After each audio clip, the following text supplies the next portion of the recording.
आइए हम आपको एक ऐसे शख्स से मिलाते हैं जो मशहूर संगीतकार हैं हमारे और काफ़ी संगीत में रुचि रखते हैं और 4 सेकंड नंबर हमारे फौजी भाई हैं। ये देखो हमारे गोपी भाई। गोपी जी क्या कर रहे हो? क्या यही गाना सुनाओ, एक संगीत हो जाए फिर अब सेल्फी में संगीत होगा।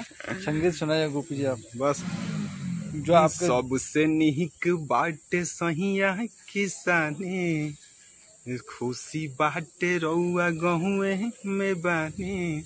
सबसे निक बाटे सहिया किसानी, खुशी बाटे रउआ गहुए में बानी। मुँह मारो कमैला के, दूर देशवा में गहिला के। मुँह मारो कमैला के, दूर देशवा में गहिला के। चलो गोपी जी, आपने हमको समय दिया, इसके लिए हम आपको बहुत बहुत आभार व्यक्त करते हैं। आपने हमको 2 मिनट समय दिया, हमको तृप्त किया अपने संगीत से। बहुत बहुत धन्यवाद।